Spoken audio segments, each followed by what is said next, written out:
did all the content, and at the end of it, the world wasn't changed. Yeah, I'm Phantom X. I do social media and write articles for EQ Nexus.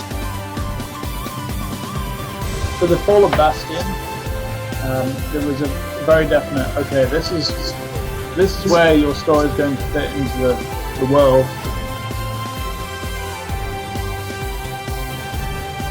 Listen, fluffy looking bear.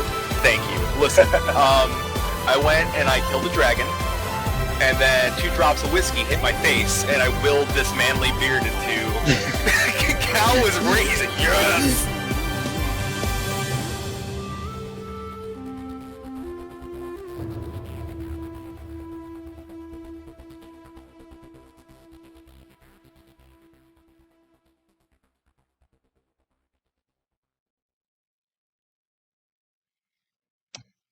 Hello and welcome. This is the EverCast show, episode 22, Conventions, Caves, and the Workshop. I'm one of your hosts. I'm Tamlin. Hey, everybody. With me is the normal cast of characters. We've got... Oh, I'll let them introduce themselves. We all wait. Button in, like normal. Hi, guys. How are you? I'm Chewina, as always, or Chad _Albritton, whichever alias I'm going for as the time. Are you Batman? I am Batman. Too late to change it now. That's my third alias, though, so don't tell anybody. Don't let anybody in the chat room. You ignore the last 2 minutes. Yeah, right. We have to delete this footage now. Oh, and I'm Flatus. Sorry. Not that it matters or anything. I just show up and make people laugh. That's all I do. Yeah. We got a special guest, don't we? We do have a special guest, yes. He's our Dark Elf Overlord. Don't we? Duh. Hey everybody, I'm Bellix. I write for EQ Hammer, and just special guest appearance today, which is fun for me because I love watching the show and I love the topic. So hopefully you guys will get to learn a little bit about me, and we'll have some fun. Absolutely. I guess we could kind of dive into what you do right now, Velix, if that's okay, real quick before we kind of get into our What's Up section. So you write for EQ Hammer. That's EQHammer.com. And that's like 10 Ton Hammer's branch for EverQuest and X and Landmark specifically. And you've written a lot. Like, I don't know if you guys know this, but if you look up Velix under the EQ Hammer, there's tons of articles. So kind of, I guess, my question for you is, how did you sort of get into writing for the game? And what is your crowning achievement? So, it's a funny story because I have never used Twitter, never thought I would use Twitter, never thought I would like it. And because of following the development, learning about EQ Next and seeing the Tweet the Devs thing, I made one, started following all the developers, and I started following everybody who was putting out news and stuff like that. And I found Shaylin on there, and she had posted a job opening for the Landmark Specialist on there. So I originally applied for that job, and somebody else got it. I didn't get that one.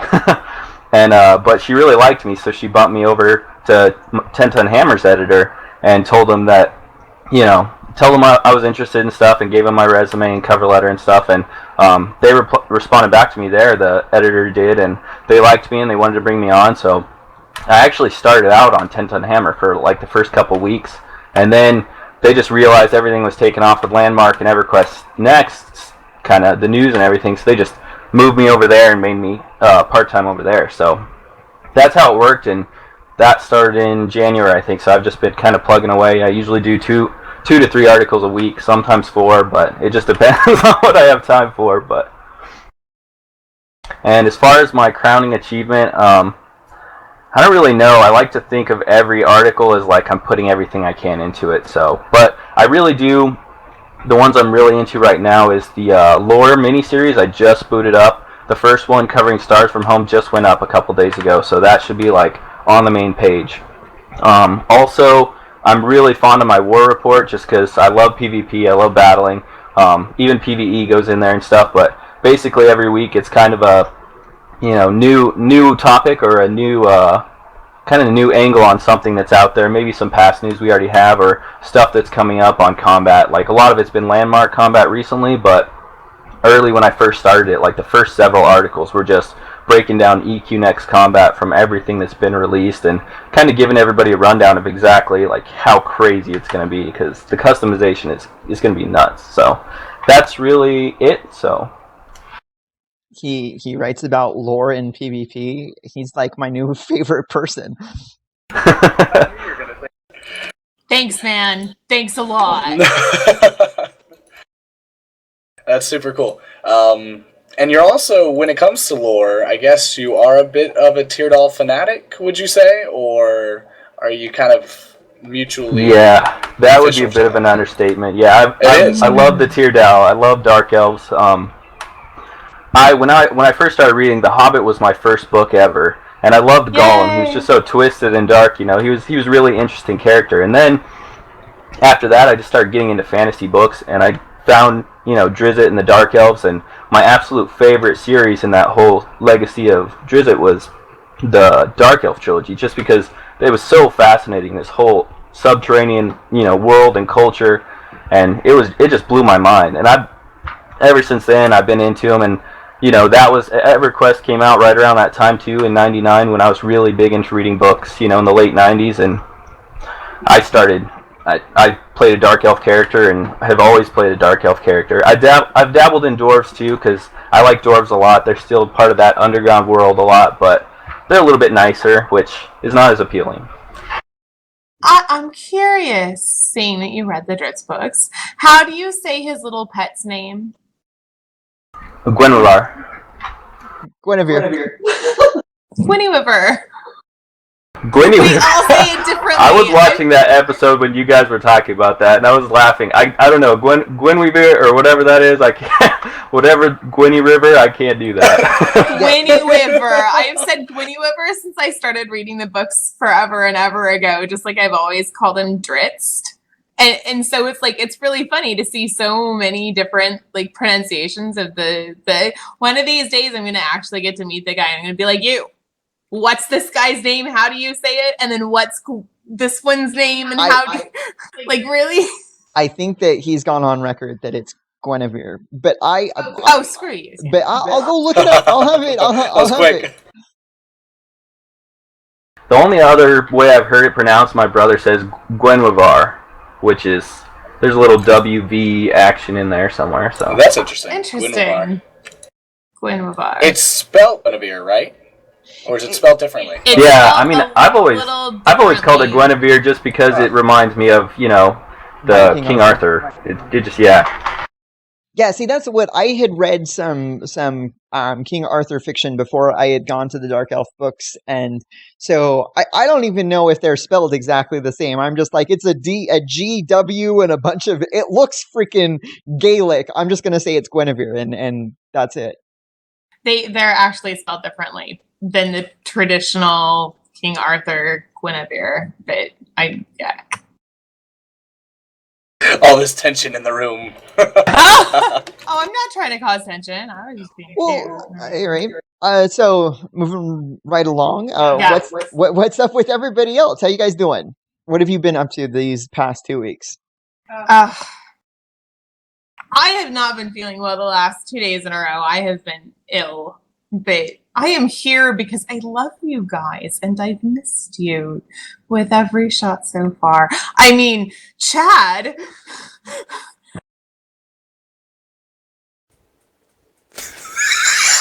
What? Chad, what am I doing? I put hashtag dedication in chat. I thought, you know, I was being supportive. You know what? I'm actually, this is the first time since we've done the show in 22 episodes that I actually have not been watching the stream of the show. Oh, wow. Oh, really? First time ever. Is it very different? I told you I wasn't feeling well. Well, I mean, that's cool. That's interesting. Usually I don't pay attention to the chat, so maybe we're switching roles or something tonight. I don't know. For me, I've had the worst case of hiccups. I get hiccups and stunts that last like 3 days. Not kidding you. No. 3 straight days. It'll stop for a while, but it'll come back multiple times throughout those 3 days. And I'm at the point now where my chest hurts, my throat hurts. I just feel like I got I don't know, hit right in the chest or something. But that's what I've been up to, hiccuping all over town. Not having LARP relapses from the last time. You know, maybe right. Maybe that's it too. No, but just been shot him in the chest with an arrow. just stuck right there. How about you, Sir Flatus? Sir Flatus has been looking for a Sir job for the last 2 weeks. And that has come up, Sir, nothing yet. Still job hunting. Give you a little update. Still job hunting. Still nothing. People from the chat that I do hang out with and talk to a lot, they kind of know what's going on. I was this close to a job this past week, but the director of the company pulled the plug on the position, and I did not get the job. So I would have been working this week, but alas. Maybe we should set up a classified for you with the show, where every episode we plug it and say, if you know of any available job openings, contact. I don't know. Maybe Velux give me a 10-ton hammer. I'll start writing forever. Start writing some columns. I'm trying to think. There was another company that was looking for, or another website that was looking for a weekend editor. But Game Skinny's looking for a weekend editor. Game Skinny. It was cheap. Mm-hmm. There you go. Yeah, I don't know if the position's been filled yet, but you should definitely apply. It's a weekend editor spot, so you just dedicate your weekends to reading and writing. It wouldn't be bad. Just like Cole. Can't hurt. Yeah, it's just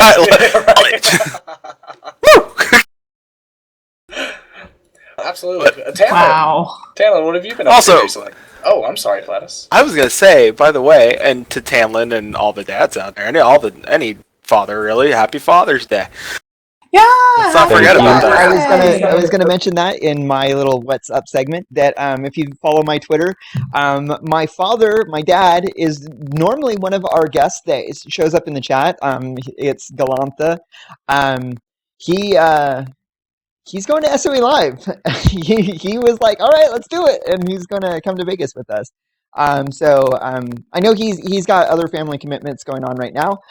So he's not in the chat channel right now. But if he watches this later, hi, Dad, happy Father's Day. And then... It's always weird. I don't know if women are better at accepting, congratulations when it's not really due, because on Mother's Day in the restaurant, I will say Happy Mother's Day to every woman in there, and they are very polite, thankful. They just smile and say yes.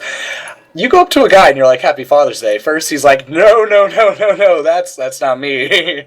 Or then they're like, oh yeah, thanks. Yeah, and then that's it. End of story right there. I guess it's just different in sex there, but a little awkward when it comes to serving.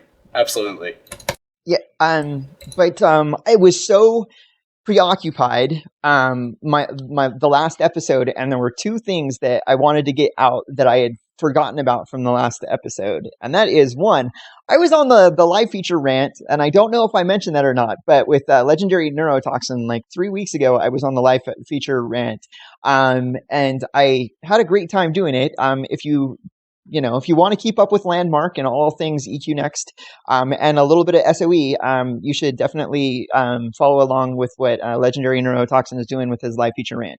And then the second thing is that last episode, but the episode before that, I said that I was going to take a look at harvesting and crafting and get back to you. And I did, and then I never said, I never reported back like I said I was going to report back. The crafting and the harvesting, though, just know, I took notes, I did remember, and when we talk more about crafting again, I will be, ready to talk about some real thoughts now that I've actually participated in it again. But a lot of it actually kind of has to wait, and we'll talk about the economy later on, because in my mind, crafting and economy, they go hand in hand. So that's it for me for What's Up. Is that everybody? Yeah, we cool. done the full circle around? Okay. Well, then the next thing we have is the ECast news. But prior to the show, we agreed that there's just so much coming out of E3, and this whole week has just been news and news and news and news, that we're just going to skip the ECast news and just go into conventions. Yep, this is our first show since the biggest update to hit Landmark since the start of beta. So we're talking caves, we're talking new music, we're talking loot, a lot of really cool things. What are your first impressions, everybody, from this patch that we've had go out? Chests full of booty! I will say Have you guys got that anything cool? A potion of the wolf or something like that. It increased my movement speed, like from a chest. I was like, oh, that's cool. But I also like there are some people that like they spend days and days and days looking for chests and they finally find their first one. And then there's me, like I ran in to my first cave and I took my first right and there it was. I'm like, wow, that's cool. It's right there. Yeah, the first that I found, it was like 10 minutes inside being at the most, and I found one. So I was like, oh, look at that sparkly thingy in the distance over yonder. Oh my god, it's a chest. I was pretty freaked when I saw my first one too. I got it's similar, I guess, to the feather in the bottle. It gives me like a double jump in the air. So it's like a ring, and you put it on, and then all of a sudden now I can kind of double jump, which is really cool. And there's a lot of resources in those chests too. We need PvP. So there was also take it from you. Yeah, maybe. I want one. We'll see about that. Maybe I'll just send it to you, friendly, okay? Because that's what friends do. They don't kill each other for items. But I understand when we involve, things happen. Want to make a bet? Yeah, right. But also they have that belt of Zephyr in that we saw it. I guess they were called the Boots of the Zephyr when it came to SOE Live last year. But the gliding boots, they are now in the game as a belt. I haven't gotten one yet, but. No, that's what I'm crossing. I got two. Oh, I gave one to a guildie. Did you? Oh, I was gonna say, did I tell you how much I admire you? I already gave it away, so you can't butter talk. No, but like my first time in, like I hardly got anything, and then I popped on with some friends, and they were doing the whole kind of like exploit thing, where if you're above the chest, and you can basically like get a crap load of stuff, but. So I did that and ended up getting stuff, and I just gave it away to guildies and stuff. But I like the caves a lot. I think they're really, really well done. The textures and jungle and tundra are my favorites. I don't know about everybody else, but those are the coolest looking ones. But really, like when that patch came in, like I didn't even get to go to caves at first because I was watching my daughters and they saw the water, and I was like, I'll go check out swimming. And I go in there, and then like for the next hour, they're like, go swim some more, go swim some more. So I literally just ran around swimming for an hour. The one I went into, the first one I went into was an ice cave, and it reminded me of Empire Strikes Back, you know, with cave. And I was about to say Hoth, right? Doesn't it? Screams it. Oh my god, yeah. It's beautiful. They have those giant icicles that kind of thrust out of the floor and ceilings and things like that, and they just have this like blue reflection light that they spread everywhere. It's really atmospheric. It really is. It's cool. I want to live in one. Can I live in an ice cave? I want to say that I live on Hoth and with a tauntaun. You can totally build one. I don't know if you can make those crystals though. I mean, those crystals because we have that new plant life that are in, so a lot more glowing things. We have the giant pine cone of doom that kind of lights the way. And did you really just say pine cone of doom? The pine cone of doom. I don't know why. I read it somewhere and it's stuck. I'm sorry. I apologize. Okay, but yeah. Oh my lord. Now, with so all are those of this, craftable yet, guys? Is my question I'm trying to get to. I don't think they are, but hopefully they become craftable. But I think silence means they are not craftable. I don't know. No. I will say they're not. Do you guys have any problems with the caves implementation right now? Yes. I do. I wish you could put I wish you could attach claims, like even if it was just on dead ends, you know, not the entrance, but I wish you could put claims right on somewhere. So that, I mean, if you could just imagine, you go down into a cave and like 7, 8, 10 people have put claims on dead ends, and then like you go down and you find out there's this whole underground city. That would be nuts. That would be very cool. And that would be awesome. That reminds me of like one of the things that I'm really looking forward to is some sort of guild and social structure where you guys can like build out a broader area, because even if you don't have like the procedurally generated caves, like if you get enough people to claim next to each other that can make permanent cave entrances, you could do something, you know, you could replicate it without having to be able to claim into caves.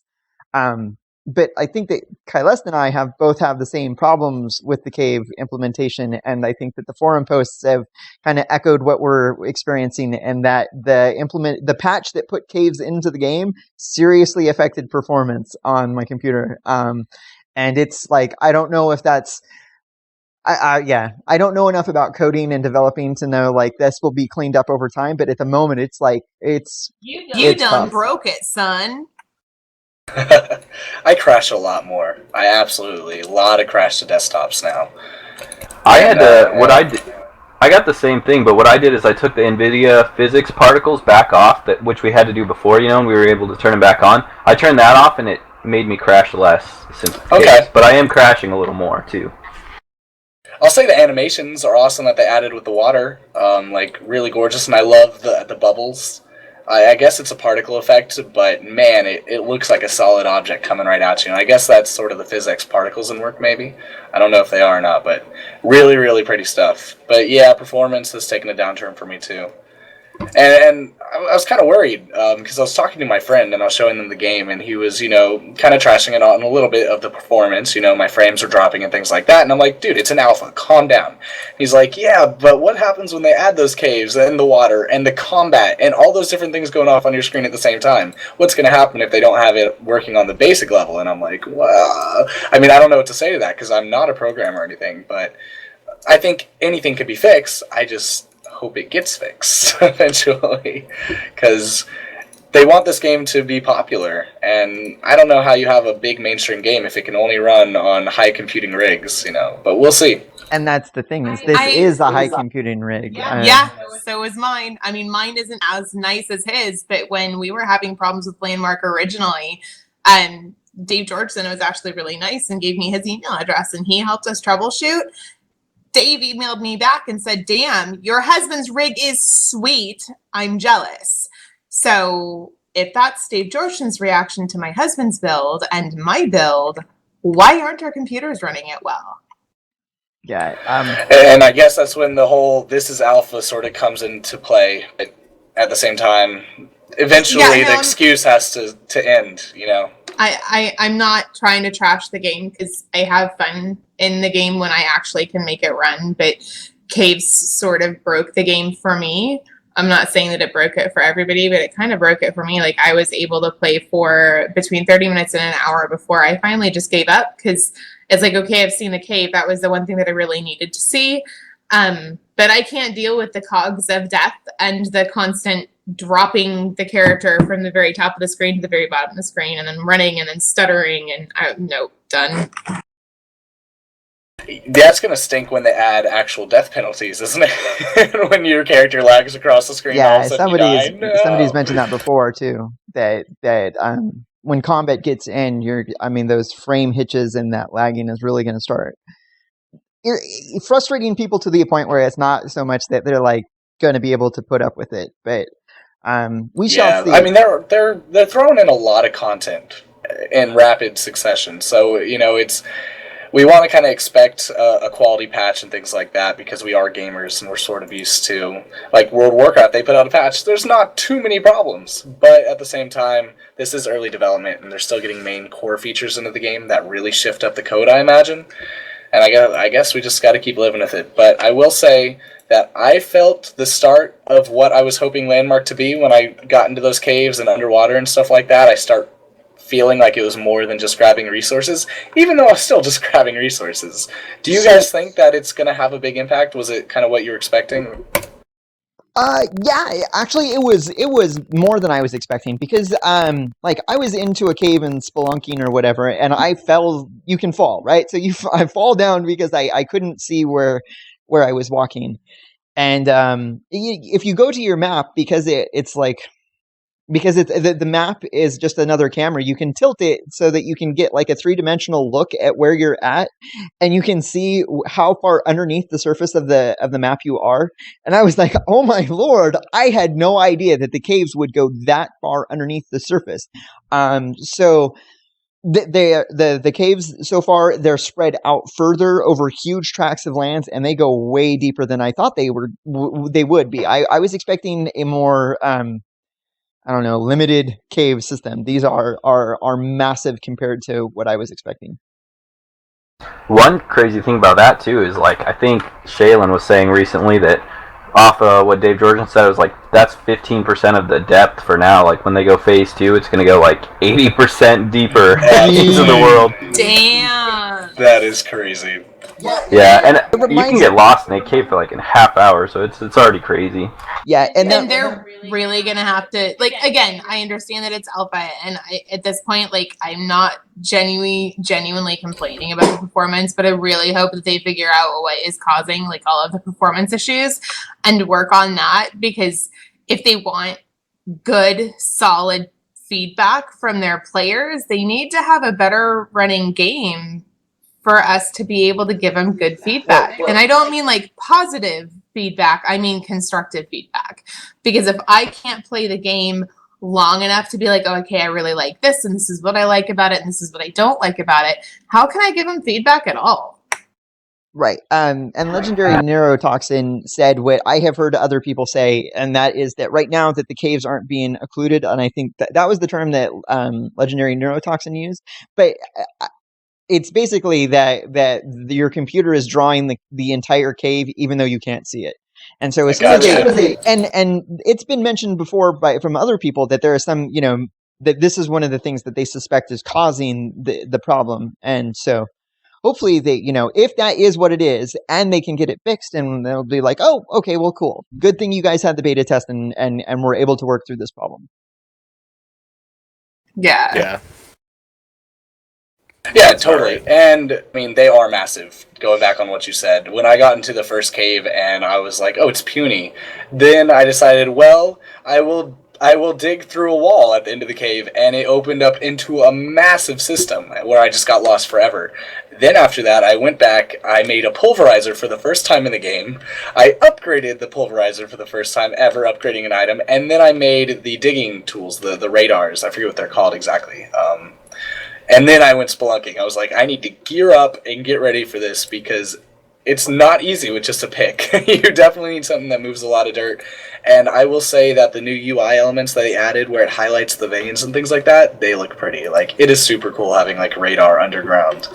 I just hope that caves connect a little bit more, because while the caves are massive, it's like I could dig for hours and hours and hours if I didn't know where the entrance to the cave was, and probably not find a cave. Like, yeah, they have caves that are separate from them, but I don't think it takes up enough of the underground world yet. Like, I'd like it to basically every time I dug underground, or nearly every time I dug underground, I dropped into some kind of cave. Oh, I disagree with you there. I don't know. I disagree with you there, that you shouldn't, like, if you dig straight down, you shouldn't eventually fall into a cave. I think that, if there's a cave system, it should be like, oh, hey, there's a cave system over there and there's a cave system over here. But where I'm standing, there's no cave system yet underneath us, because they were talking about like and this is like moving into EverQuest next, that when they have, when they want to add, shake up the world a little bit, there'll be like an earthquake and a cave will open up in that spot.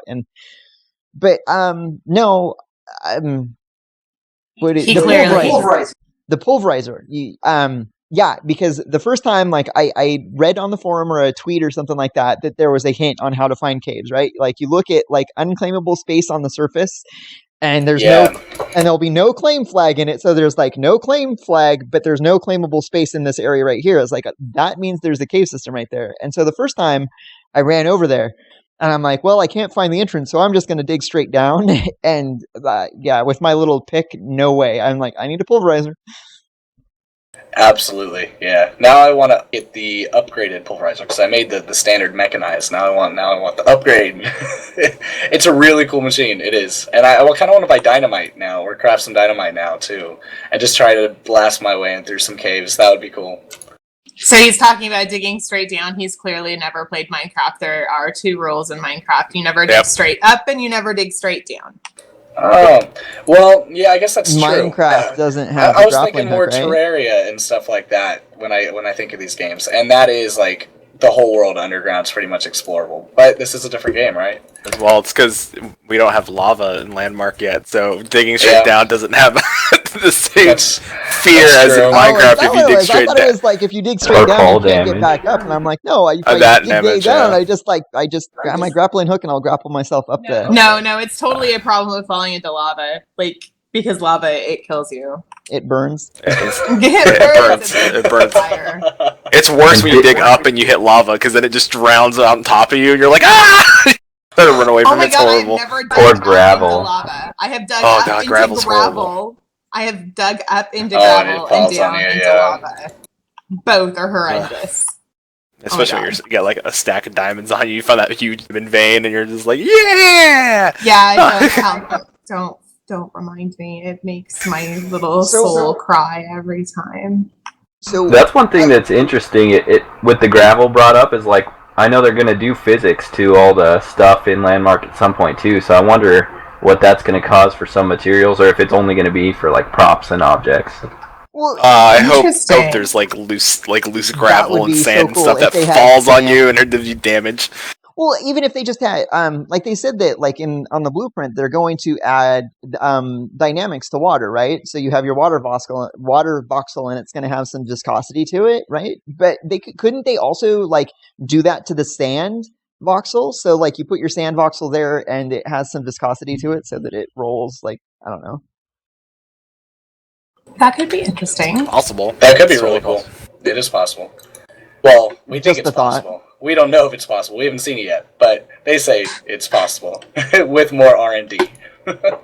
I hope it's possible. God, So- imagine just water flowing. The Go other ahead. thing that came in with this last patch, the one that put in the caves, there was an update to the music system. I didn't Yes. notice We it. think so. We No, sort of there think is. so. There totally is. I did yoga to the game music the other day. Literally, Wait, He I does yoga? popped up Landmark. I did not play it. I just sat in the zone and I listened to the music while I did yoga. Yep, You do absolutely. yoga? Namaste. Not often. Not often enough. But I decided to do There's it nothing the wrong other with yoga. No. day. Right. Valix has me on this.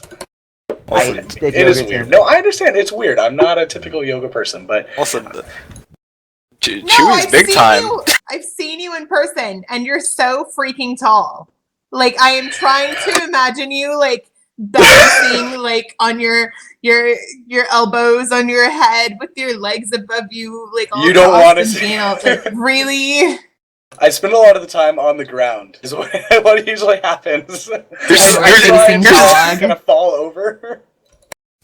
Chewy Yeah. he's just sitting on his back. He's like, yoga. So I did not notice the music, and I'll admit that I turn off most environmental music. He's such a bad gamer. Well, I did that for Landmark too because it was that one track for a while. I listened to it, and then eventually I kind of turned it down. But we have new login screen music. That's kind of changed. It has this really epic build-up. There's a couple new tracks that play off of the similar kind of main soundtrack that we've heard, the do-do-do, do-do-do, do-do-do-do-do-do-do. But excuse my singing. But there's new variations. One is like this really soft piano, which is quite beautiful. It just kind of, all the other background noise goes away, and then you just hear the piano kind of chiming away at it, and it's really pretty. And then I noticed in the jungle environment, so I think we're getting the environmental sounds. I don't think we have the time sounds in yet, but Cave has this kind of sound to it. The water doesn't yet. There's no sound for the water. But in a jungle environment, you hear these like soft like bongos start beating and stuff like that. And it doesn't sound like anything we've heard yet so far. So it really kind of intrigues me to see the kind of difference that we might have in our music when it comes to Landmark and the variety, even for an EQ Next. It could be cool. So, yeah. You guys need to listen, and you need to turn on your game sounds as loud as you can. I and get play with that with my game. game sounds on because I love them. I will get Yeah. on that. I have been told. Yeah, because clearly never listens to his wife. So we sort Were you of just going to play that off, Tamlin? Alright, let's play that off. Yeah. Let's Let it roll. continue. So what is next? We've talked about caves, we've talked about music. Right. We kind of skipped over conventions. So let's go back to that a little bit. This is the kickoff of the convention season. One of the things that came out of E3 that like maybe people didn't notice it because it wasn't one of the things that were really a lot of news websites were picking up on, but it's something that we as a community focused show, like I totally saw that and went, that right there, that's newsworthy, that's worth discussing. And Chuena and I talked about it a little bit before the show, so I'm gonna go to the video because it's an interview with Dave Georgeson. So bear with me here as I bring it up and hit play. Well, let's just say that we rely on thin-skinned players. Okay. There's a lot of people that will report things that they don't like seeing, and then our CS system is set up in such a way that the people that report accurately go right to the top of the CS queue, and the people that cry wolf a lot, they go to the bottom, so that we don't have to deal with those reports. And it's really easy for us to turn claims invisible and take care of issues like that. But really, all we're really worried about is, graphic nudity, that sort of thing, and IP violations. Almost everything else is good. So, if you missed it, the point that I wanted to try to like grab out of that interview is that their reporting system you're graded on. Like, if you're the boy that crawls wolf, they're like, they don't care that you're reporting these people. But if you report something and it's like, oh, hey, thank you for reporting that. That's something that we need to jump on. You get graded on it, and the higher the grade, the faster you're moved up in the line. And I thought that was really cool because it gives us a little bit of insight into that the how do you use the community to help police the community, right? Basically is what I'm getting at. Yeah, they're always about open development at SOE, but kind of the idea of groupthink comes to play when you're thinking, well, maybe it's the vocal minority that's sort of overruling the majority, and that they're putting in bad information or bad gameplay because of those who are most vocal. Well, it shows that they're actually putting mechanics in the game to sort of start weighing people based on the quality of their feedback. So it's not necessarily the loudest voice. You could report 1,000 bugs versus one who only reports one, or you could report this feature. But if all your reports were kind of spam, they're just not even going to see that anymore. Right. Well, they're going to see the more reliable person. Right, and it's like where they're talking about, like, I'm not even talking about like the mechanic bugs and stuff like that, but if you're interacting with people, like, because the MMOs kind of have a bit of a reputation for having like the troll players, right? So, not only will they notice like the troll players more often because people are reporting them, but if you're the type of person that, like, when I see a problem and I report it to let them know that there's a problem, and they're like looking into it, like, yeah, you're right. That person was, out of line. That person shouldn't have some sort of consequence for their behavior. And you point that out to us, we're going to listen to you the next time you say something. But when you're just be like, I don't like this person because they took a left when I wanted to go right, and I'm going to report them because, hey, it's a left, not a right type thing, they're just going to, lower your ranking down so they don't have to listen to you anymore. Do you think they'll take it as far as like an EQ Next, where if you report a player, we'll have that kind of tribunal system at a league to where they can see the problem childs, and maybe I would love to see. Because the only time I've ever downloaded it and installed League of Legends wasn't to play the game. It was to see the tribunal system, because I wanted to just see how it worked. And for those that aren't familiar with it, that aren't familiar with how the tribunal system in League of Legends works, right? Basically, you sign up, you volunteer after you've hit level cap or whatever max level is in the game. You sign up to join the tribunal, and so you basically they're crowdsourcing their report system, right? So player A reports player B, and player C looks at the report and says, like, you're right, this is a shitty situation, and Riot should look into it. And they thumb up it, and you're graded on how well you report and thumbs up things. And it's cool that they have this in place. It really is. I think it's cool just because it sheds light on their sort of internal processes. Because we see sort of what they're doing for us game design wise, but we don't necessarily see the tools that they're making for themselves. And that's cool that, because a lot of game design just goes into making the tools to make the game. So it gives us some light into what they're doing internally. I enjoyed it. Hey, what do you think, Alex? Let's have our guest weigh in on this. I played a lot of League, so I'm familiar with the Tribunal, and I really don't know. Like, I'm torn. Like, there was things about it that were great, but I don't know if I'd want that for EverQuest Next, just because I think the type of MMO, I don't know, it'd be really weird to see in an MMO setting, because it's almost like, you could have people like, the weird thing, because League has a meta type. It's got like a specific, parameters that you play the game within. So when you report somebody, it's really easy to see who's, being abusive. But with EverQuest Next, that'd be really hard. You'd have to it would have to almost be like chat only abuse or Yeah. harassment. But how are you going to track it too? So it's like, as nice as it would be, I don't know how feasible it would be really. So it's tough. I think I would like some type of player voted system as long as they were really careful with how that worked and they didn't give players too much say or power, because that's like a double-edged sword. So I don't know. I'm torn. Yeah. I'm always for a feedback system where you upvote more than downvote. Where if I did well to you, then you could upvote me, and then my character goes up in the community. When it relies on sort of reporting, then it seems to be more easily abused. Yeah. Because no one's technically getting rewarded for saying, "Oh, I have 15,000 quality points" or something. No, it's just that you're sort of a more active voice in the community. Oh, you've quality to you. You have a little je ne sais quoi. The other weird thing too is that they're designing all these races, even the Dark Elves, who have like been traditionally evil in EverQuest Next. They're designing them in the way where they're going to be inclined to being considered evil by everyone else in the world, but really they have a lot of honorable traits that could make somebody play them, like a Drizzt or something, where they're not evil. They want to be, back with the regular elf race. So you're going to have people that have the option to pursue good or evil with any character, like any race.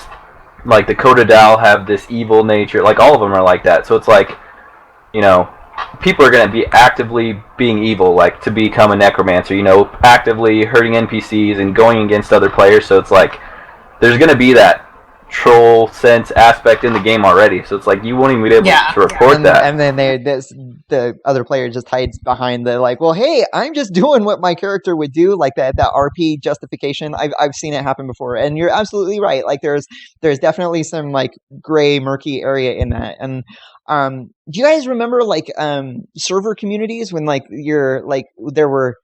there was a lot attached to having a reputation on your server even before they had all of these mechanics. Like I know that, back in the day, back when I started playing Vanguard, that, my guild leader Tarkin, he didn't have the best reputation, and it wasn't because he was a troll or anything like that, because I was a crafter and he was a crafter. He had a troll reputation for like basically cornering and dominating certain parts of the economy of the game. And but it mattered because people knew his name. And that's he wasn't just doing it for the economy. He was also doing it because like he wanted to be known as like, yep, he owns that corner of the market. And if you want this one item, you're going to have to talk to him. I don't like And people like give that. up your morals to get the item. Which is more important, the item or your morals? I think it's going to be really cool. I like when we went over the lore, like the gods are set up that way too. Like there's no necessarily evil god. They all are looked at differently by the cultures that worship them. You have the older gods and you have the newer gods. It's going to be cool.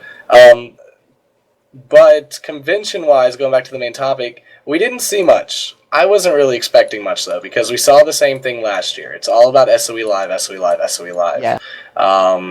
But they did have a private booth last year for EQ Next. If you guys remember, they leaked it to sites like, I think it was 10 Ton Hammer and MMORPG.com. They had like a private session showing off the technology prior to SOE Live. And I wonder if they did the same thing. I don't even know if they technically had a booth, but they could have done a hotel room kind of showing of what's going on. We won't know about that probably until SOE Live, but they had to have something there. I mean, it's E3. See, I don't think they necessarily did, because like E3 is not really I don't know. It doesn't seem like it's a good convention, and this is just my point of view. But the people that want to see the game are involved. They've now had a year. The game Landmark is out, and I'm going to pull up Omid's post on Reddit to help support the claim I'm going to make, and that the people that are interested in EQ Next, they should be looking at Landmark. And Landmark is out. You can go and you can watch people stream it. You can get a 7-day code and try it out. It's not that hard if you are really interested in it. So there's no reason for them to keep things under wraps. That would be contrary to this open development policy. We see the blueprint. That when they put caves in the game, they had caves in the game. We got to see, like, they went straight to their audience first and said, here are our caves. they don't That's need, true. they don't, I mean, last year was great for them because they didn't have time to show any, or they didn't have an audience to show it to. So they showed it to, privately, keep this under wraps, type, setting. But now they're like, no, really, the game is out. Everything that we're talking about doing, it's right over there. Go take a look. You can see us as we're developing the game go through. Mm-hmm. And yeah. Just one second before I pull up Omid's point post to Reddit. You guys can weigh in on that, and I'll get it ready. I'll just say that open development is cool, and they're going for it, but I don't want to kind of be naive at the same time and say that they're not practicing normal marketing promises and ideas of teasing and holding the good material until it's ready for reveal and getting their assets in order. Because we can already see it happening. Yeah, Landmark's being shown all the time. Landmark. Let's show the caves for Landmark. But we still haven't seen EQ Next. We haven't seen a build of EQ Next. We haven't seen a character modeled in EQ Next in how long? All we've had are lore books come out. So they're obviously still practicing that same thing. They might be using Landmark as a testing ground, but I'm pretty sure they have something up their sleeves when it comes to EQ Next. They're not that far behind in development. I don't believe it. Maybe systems-wise, but they have people working on art 24/7. They have people modeling 24/7. They have people rigging cameras. They're building the game.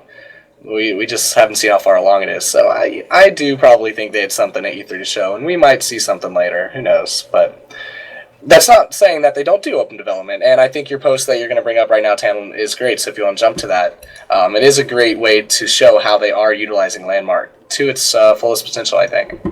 Yeah, so I went ahead and linked it in the Twitch channel, but it's on Reddit in the EQ Next subreddit, and the title of the post is Dear EverQuest Next, and that post doesn't really matter. It's Omid's response to it.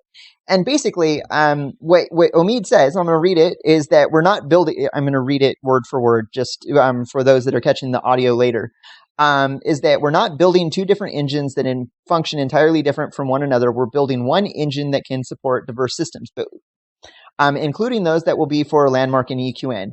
When we put Caves into Landmark, you consider that Caves version 0.02 or 0.5 or 0.8 for EQ Next. As we refine them for Landmark, we are designing Next and tweaking the systems for Next. That doesn't mean that the surface that we... anyway, basically he's saying is that the development of EverQuest Next is coming through Landmark. If you want to see what isn't in store, if you want to see what's in store for EverQuest Next, go to Landmark. And we'd always thought about that. We'd always that was our suspicion, and they've always hinted at it. But this is Omid basically stating what we had always thought, that the crafting system that we see in Landmark, they're going to refine it and they're going to polish it, but that's the crafting system that we're gonna see, because why develop two crafting systems? It doesn't make any sense.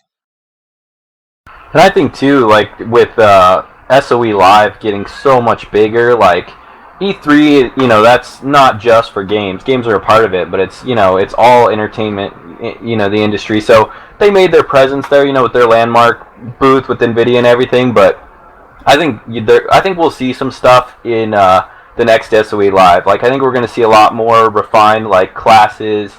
Maybe some more item teases, because they know how their items are going to work already, because we've seen in Landmark the way the item slots are set, and how items work. So they have that information, so whoever's in charge of doing the EverQuest Next side of that, they're like Chad was saying, they're plugging away at that, filling in stuff. So when we see, because if you guys remember from last SOE Live, there was combat displayed and all that with a few classes. So, they've had to have built on that stuff. So I think we'll see a lot. I think everybody's gonna get some big eye popping stuff. Nothing super major to where they're like, oh, the game's almost done, but saying, hey, look at Landmark. Now see all this stuff. Put the two together, and that's really, I think, what it's gonna be about. Yeah, and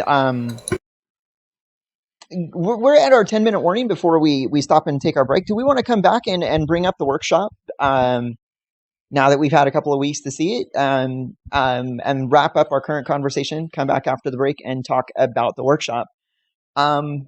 So my thought on Yeah. this, my whole thought on this is that I've just gone on and on about it already. I think that when you're doing an open development on a free to play game, you want as many people to come see your game, and it's nice to have like the big news site, gaming news sites cover it. But at the same time, it's like what do you?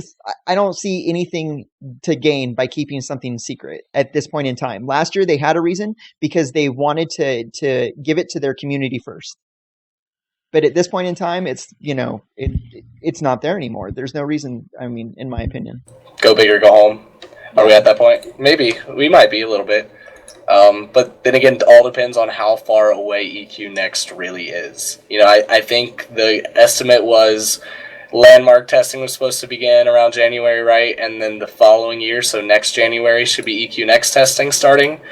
How far pushed back is that? Is that realistic? I mean, we're talking about a full-fledged, living, breathing world MMO, so I guess we could speculate as we get closer to SW Live. and here's the thing: it's all up in there. I'm a math guy, right? And they're doing 4 weeks on Dark Elves, right? They're doing their workshop for Dark Elves over the month of June, and then they're going to do another race the next month. Well, there's only so many, so many months, and they, if they're allowing us to have true, honest feedback into their workshop, or not their workshops, their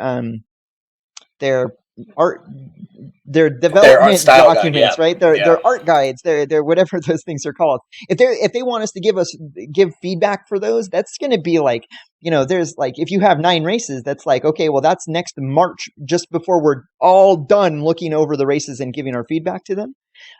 Which means that now that you've got our feedback, now you have, time to implement that feedback. And I'm sure that they'll be working on the Dark Elves as soon as they wrap up the Dark Elves, but still, that race that we hit last, that still needs a couple of months worth of, building and using. It does, and honestly, do you think that they can develop these giant cities for these? I mean, it depends on how the game's going to start too. We could just start off with one city of Kinos, and then all the content's delivered over time, and that it's mostly environmental to begin with. Who knows? They could. They could. They could, and that's how this could be done, because you'd have all the races in, and you'd have your starting cities, but the rest would be kind of random adventures until the rest of the content was done. And I could see that, but game design is hard. Game design equals hard, and it takes a lot of time. I know they have a lot of resources, but god dang, if you plan to start an entire race from scratch based on somebody's feedback online, that's a lot. It's a big undertaking. So I'm sure that they are giving us. I guess we'll talk about it more after the break. Let's wait till after the break. Yeah, we can come back and talk about the workshop more. Yeah, and build tools. We have to discuss the new possible build tools coming next month to Landmark, because that's pretty sweet. So let's put that on the list. Anything else you guys want to say real quick before we take a break? Not me. Nope, nothing. Alright guys, we will see you very shortly. Stay tuned for our continued discussion of the workshop, and also a little sneak peek at what might be to come for Landmark.